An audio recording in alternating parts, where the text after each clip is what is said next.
Beth, can you hear me?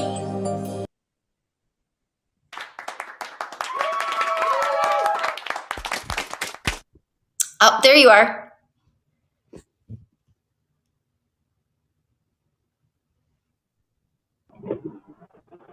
I am in a bad spot, so let's just get up here and get parked. Okay. Yeah, I can see you now, but you're not moving. Like it's a frozen screen.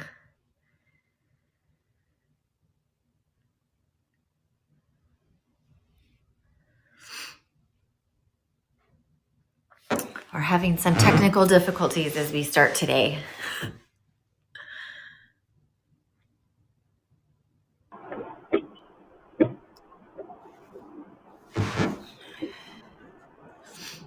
Okay, I think I am in a place. Do I have good enough connectivity now? Yeah, you're coming in a little broken, but a little scratchy. Can you hear me okay? I can hear you too, but yeah, I think I am still in a bad connection space. So let me just see if I can move out of the way and quality. So I'm just gonna move towards a better place. Do you want to start the conversation by just letting everybody know what we're going to talk, sort of get myself into a better position? Sure. Okay, I'll kick it off and just get started. So this is actually episode 10 of our podcast. So we are at the point where this is kind of like the final show of this season. I don't know, we don't have a plan for like when we'll do our next 10 episodes, but we might take, like at least a few weeks off as we kind of recage. But if anyone has questions, still send them in to creatinglift98@gmail.com.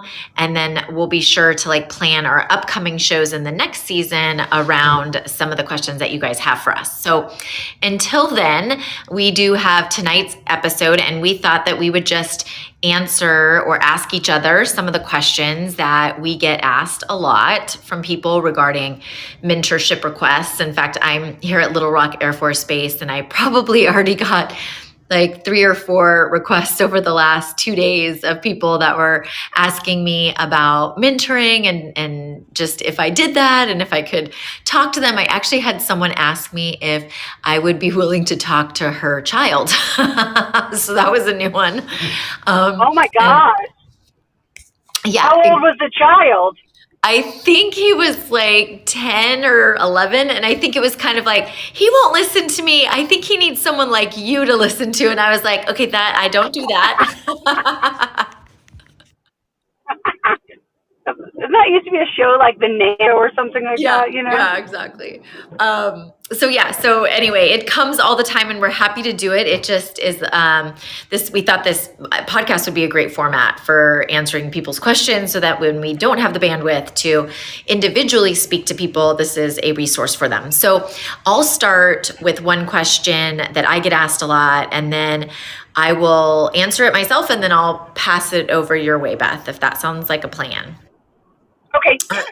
Yeah, sounds great. So a question I get, and I know we had an episode that kind of talked about, planning for transitions and stuff, but one specific thing I get asked is about how did I start my business and kind of launch being an entrepreneur. And that might be something we, can even do a whole show on next time. But kind of the quick answer is that a lot of people, when they transition from the military or from any other career that you've just been involved in for years and years, and then you want to kind of branch out and do something on your own.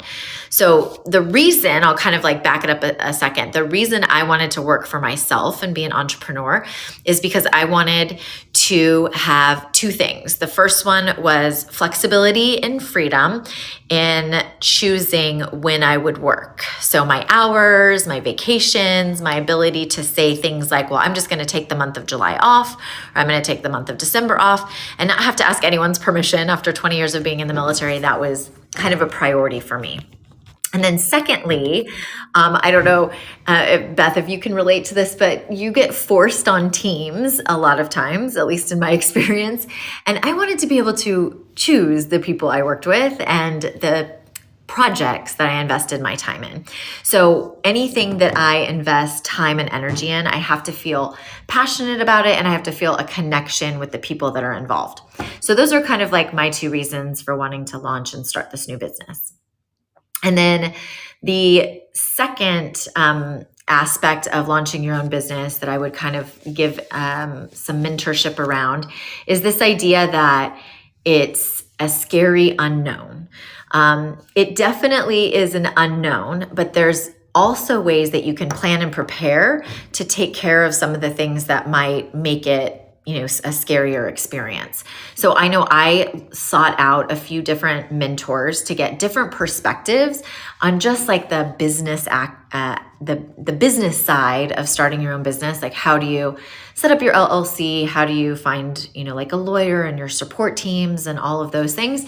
So I had some great mentors that helped me in that space. So don't ever feel like you have to go it alone. There are a lot of other resources. One in particular is that there's a lot of veteran resources that will provide you with information and contacts to help ease your transition if you're trying to be a small business owner after you separate from the military. So if you're a veteran, there are a lot of state-run resources that you can look at, and every state is going to be different. In Utah, we have this really cool thing called a PTAC, which is an assistant that helps assign you like a business mentor in the local area, and then they help you with a lot of those checklist items of just how to get started.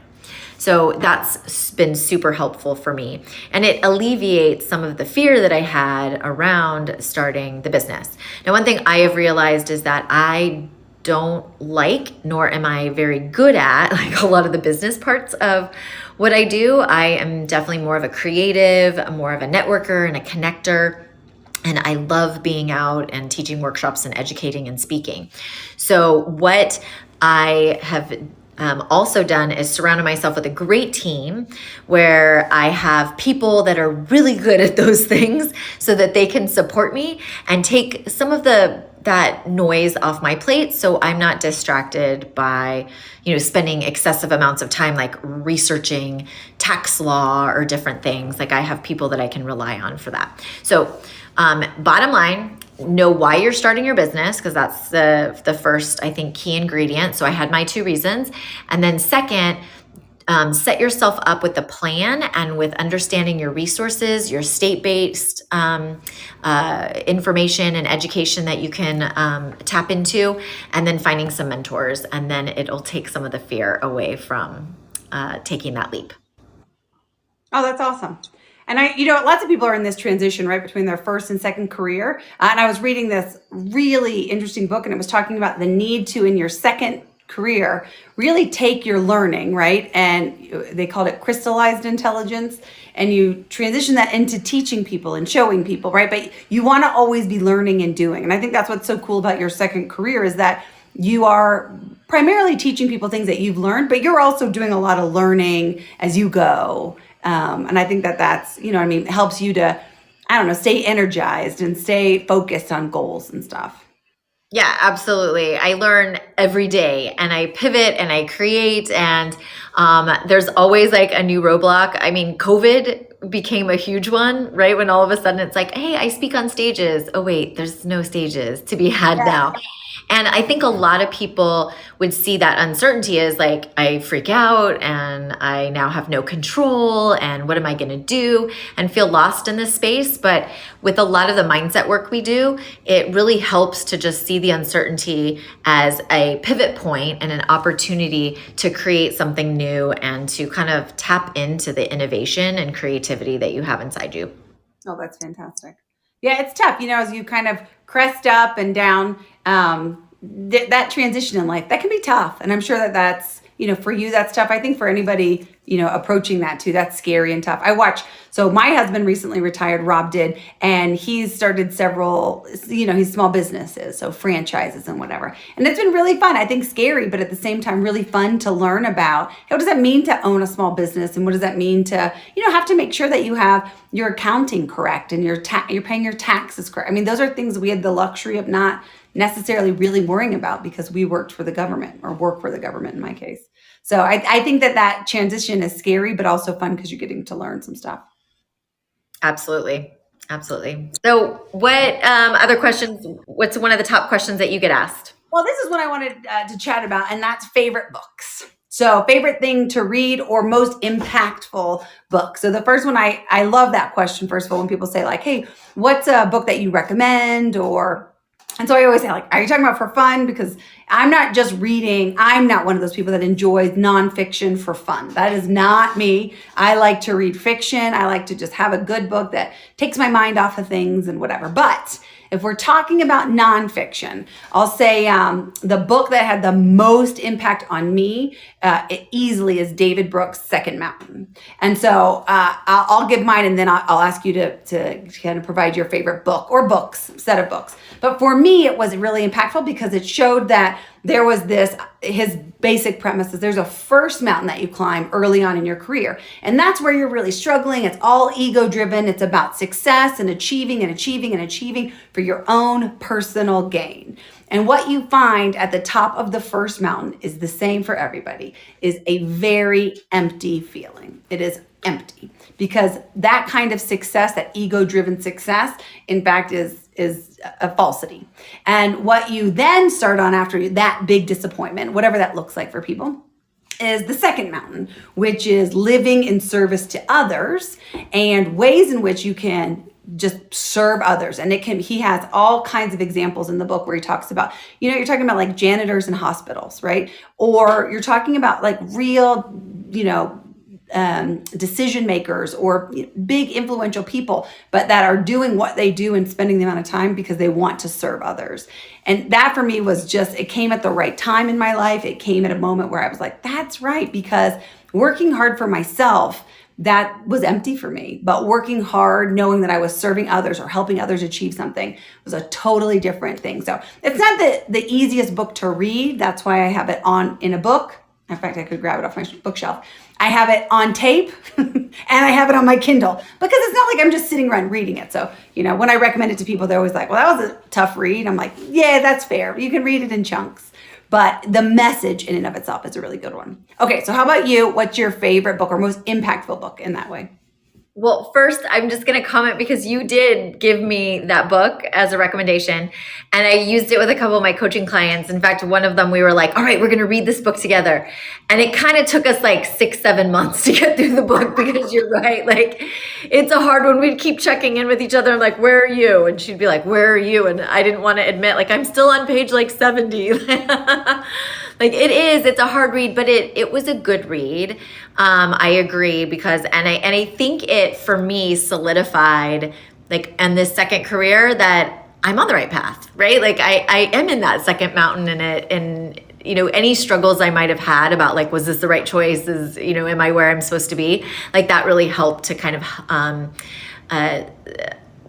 just help me really fine tune the space I needed to be in right now and how it was the perfect place for me. So I appreciated that. But my favorite book, okay, so this is another not easy book, but it's a short book and it's called Man's Search for Meaning by Viktor Frankl. That is probably one of the books that really changed the trajectory of my life. It really set me on this path of understanding meaning and purpose and where it comes from for me. And he also has this like idea in there that between stimulus and response, there lies this space. And in that space is where our freedom to choose our response lies. And that also really resonated with me because it was like, wait, I don't have to like emotionally react to the things that are going on around me. Like if I pause, I can create this space to change decision making, change thought patterns, and stop letting my mind have control of my behaviors and actions. And so that was kind of this combination of a profound moment between understanding more about my mind and then understanding more about my heart, which is where that purpose and meaning kind of came from. And it also really was that guide that I used to start to be brave while I was still in uniform, to talk about these topics and to start driving conversations. And then it ultimately led to where I'm at today. Fantastic. All right, your question. Okay, so I get this question from young women all the time.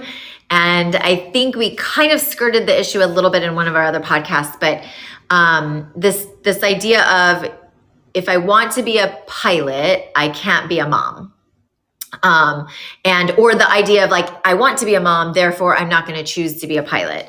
And those two things I don't think are mutually exclusive. And I'm not sure where that thought pattern, because it seems like, at least in my experience, we all fought to like want to say, hey, we're going to do both and no one's going to stop us. At least that's kind of what I felt like back then. And then I felt like there were a lot of people that were saying, yeah, we can all do this. We can all do this. And then I felt at some point like that message started slipping back to this idea of, oh no, like you can't do it. And I'm not saying have it all and like have it all at the same time, but the idea of, having a family and having a career, especially one like that of a military pilot. So do you get that question a lot still at the academy? Of course we get it a lot because, I'm here with cadets at the academy. And so they're always either asking the question or they're making decisions without being fully informed about that, which just drives me crazy. And I want to add a qualifier in there. I think what they mean is I can't be a pilot and be a good mom. I can't be a good pilot and a good mom, right? There's like some sense in there that like, yeah, you could do both of them, but then you wouldn't be good. You know what I mean? Like then you wouldn't be, because I think that's what they actually mean, because obviously we're standing there and I'm, I am a pilot and I have pictures of my children behind me or whatever. And right. I think that they mean like, yeah, but you're probably not a good mom or pilot. And of course that's not true. It's this idea that they have built up in their head. And I think it's driven mainly out of fear and mainly out of this idea that they just don't see a lot of people doing it. And so I guess to demystify that whole thing, right? Like, I don't know where it comes from. I'm sure you could, take pilot out and insert surgeon. You could take pilot out, insert lawyer. Like all these sort of like highly technical or, demanding professions. The whole thing is just kind of silly because you can have what you want. You get to design that lifestyle for you. And again, I always would say, make micro decisions so you don't have to make some crazy macro level decisions, right? Like today I choose to go to my kids' cross country meet and then take another one to lacrosse practice and then whatever, like and have dinner and hang out with them. You can do that. You don't have to work 40-hour or, 80-hour work weeks or something like that. But sometimes you do. And it's quality, not quantity. Absolutely. I agree. I think you're right about the qualifier, right? Yeah. You could do it. But are you really doing it well, right? And it's all in the eye of the beholder as well. Like I always thought that the perspective of my kids having a mom who demonstrated like this ability to work and be a role model and, lead by example to them, that whatever their dream is, because my dream was obviously to fly a plane and lead people. And now it's to help others be better and share the message. So I'm not home all the time, right? I do spend a lot of time on the road. But I think that also gives them a lot of benefits as a child getting to watch, a parent cultivating like their passion and helping others and serving and loving what they do, so that hopefully it'll inspire them to say, I can kind of do whatever's possible for me. Absolutely. I mean, I'm sure your kids do this too. Like, take me to work with you. Ooh, can I go with you there? Because they're really proud and they want to see you in action. And I think that it's a great idea. You know what I mean? And I think studies will show time and time again, children of working parents, right, particularly working moms, are more likely themselves to be working, contributing to the workforce, but also, to support that idea of equality of workforce outside of the house. So again, people should choose what they want to do. This is not a judgment of whether you should or should not work out of the home. But if you did choose to do it, you could easily do it and still be an amazing parent or, spouse or whatever the case may be. But I notice my girls, they like me to be in uniform when I go to their school. They love that. They think that that's awesome. They particularly, if they have a teacher that they are not thrilled with or don't like, they're like, Mom, get in uniform and go talk to that teacher. I think that's so funny. But anyway. I love it. No, my kids are always like, Mom, where's your next trip? Like, can I come with you? Like, I will be your assistant. Like, yeah. So it's great. Yeah. It's okay. Really all in the eye of the beholder. So this is not a question I get asked, but one I wanted to ask you, since this is sort of our wrap up of the first season. What was sort of the highlight so far in your adult career? So that spans both your Air Force and now your entrepreneurial career, personal. Like, what's been some of the highlights for you? Those roses, if you will. So the first thing that comes to my mind about like my post-military career is getting to work with people that I love in a consistent way. And I'm not just saying that because we're doing the podcast, because that is part of it, right? Like, we may not have ever done this. I don't know necessarily why, like just because we were active duty wouldn't mean that or bar us from doing something like this. But I think that now in the second phase, I think it's been a little bit easier to create this opportunity to start this and launch this podcast and to start these conversations. So the coolest thing is like every week you and I get to have these 30-minute conversations that I think are just so fulfilling, because it definitely fills my cup and is like the chicken soup for my soul kind of thing that I never know I need. Even though some days it's like, oh my gosh, we got to get on the podcast and we got to make this work. Like I always feel rushing to the airport, trying to get on. It's like chaos, but I always feel so refreshed afterwards, because it's like having this great conversation with your best friend. And then additionally, and a lot of people may not know this, but like my best friend, childhood best friend from like being 3 years old, is my assistant. And, we stayed connected obviously throughout all the years, but it hasn't really been until I started this new career and she started to work with me on a daily basis that like we talk every day and we, get together and do these retreat trips, work trips, and she comes along with me on some of my events. And like having the ability to do that, or like bring my husband with me on a trip, bring my kids with me, bring my mom, or I've brought my cousin, that has been probably like the highlight of this second career, that it's not just about the work I do, but being able to share that passion with the people I love. Oh, that's fantastic. Yeah. Working with, like, getting to pick who you work with and then working with people. I think that's sorry about that. That's my dog. Hi, Spike. Sorry. That's Spike. I'd say for me, I love that idea. The people you work with, we work with high quality people in general, I think in the military. And then when you leave the military, you get to pick who you work with and you get to pick high quality people. And I think that's really good. I think that the highlights for me are always working on a project that helps people that is going to be beneficial towards somebody, right? So, or that you believe in. Maybe that's what I mean. Like believing in something so firmly that that even all the hard work and all the blood, sweat, and tears that you're pouring into this, that it's going to be worth it in the end. And I think for me, like that's the highlight when I get to work on a project or I get to work on something that I know is going to. So again, as an instructor, as a teacher, I know that I'm going to spend 20 hours potentially putting together a 1 hour or 2 hour lecture or something like that. I know that. And you're thinking to yourself, half of these people aren't going to listen and it's blah, blah, blah.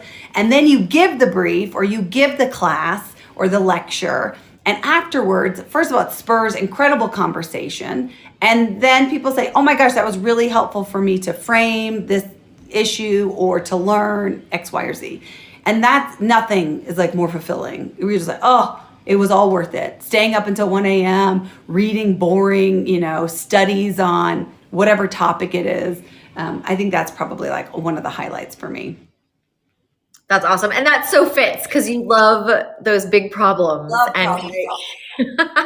In fact, we're working on one right now that we've been trying to do for 10 years. We've been trying to do in my organization. And it's really important. And everybody knows it's important. It's about incorporating fitness throughout the workday so that people are better able to do cognitive and physical activity that's required for you in the military, right? And you think, like, of course, who wouldn't? But there's just challenges with it. And I think we're to the point where we may change significantly, the schedule that we run by at the Air Force Academy. And I'm so excited because it's a tough nut to crack, but I think it'll be good for everybody in the long run. that's awesome. Like that would be a huge change because that place has so much inertia going in one direction. Like to pivot like that would be crazy. Yeah. So we're really excited. That's awesome. Well, good. Well, last question I'm going to ask, like, what are you most looking forward to coming up this fall? Ooh, that's a good one. Particularly, you mean like for the next set of the podcast or just in general, like in my life? General? Yeah. Like what's on the horizon for you? Like what is the next big project or big passion focus area? I think for like, as far as there's a couple that I have for my work that I definitely want to do, but a lot of them have to do like setting very clear guidance and policy, right? Making sure we have all our guidance and policy so that people can execute the thing that they want to without having to, be very pedantic about, oh, this is exactly what we can and cannot do. Like setting a culture of this is the intent, how you do it, that should be up to you. And I'm lucky because I work for a boss that really believes in that. And so I think from a work perspective, that's it. From a sort of a personal perspective, I'm really interested. We're at some crossroads, as our family. My husband retired recently. My daughters are changing into different interests. And so to watch sort of the peaks and valleys that come with that and being able to weather it. I am just now realizing that I'm sort of in my second adolescence, meaning, and I don't know if that's an actual term or whatever, but like when your kids go through adolescence, you go through it with them too. You know what I mean? Like you feel the highs and the lows. And so for me, I'm just like weathering those highs and lows, enjoying the highs, surviving the lows, preparing for the, whatever's to come. So how about you?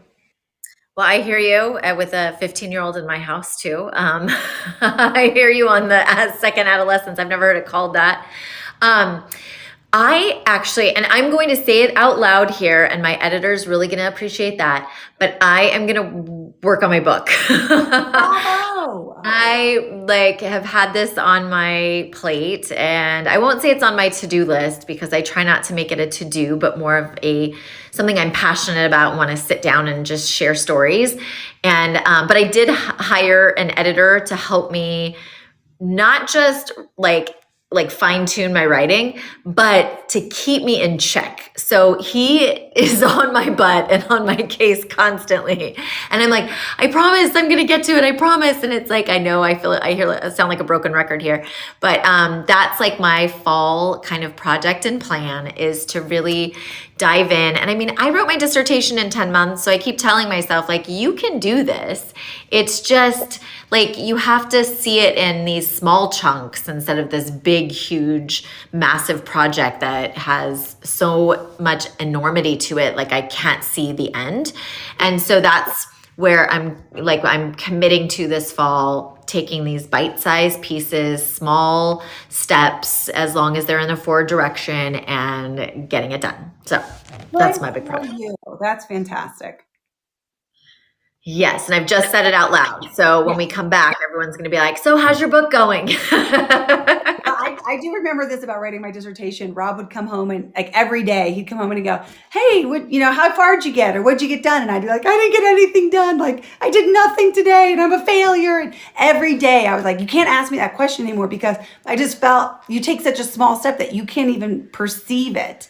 And then at the end, I looked back and I was like, wow, I wrote a 450-page dissertation. Like I didn't do nothing all day. It just felt like I did nothing all day. So I think that's a great idea. Cut it into small chunks and just kind of chip away at it. And eventually we know you'll get there. We all know you'll get there.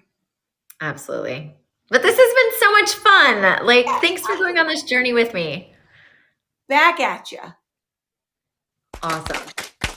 We look forward to coming back. We will keep you guys posted on when our next season will start. We may change the time and date, so we'll let you know what we come up with. If you have any suggestions for what might be a good date or time, just shoot us an email with any feedback, any questions, any topics you want us to cover next season, creatinglift98@gmail.com. And then connect with us and, on the social media platforms. And we'd love to hear from you, and we'd love to stay connected with everybody who's listening. And we will see you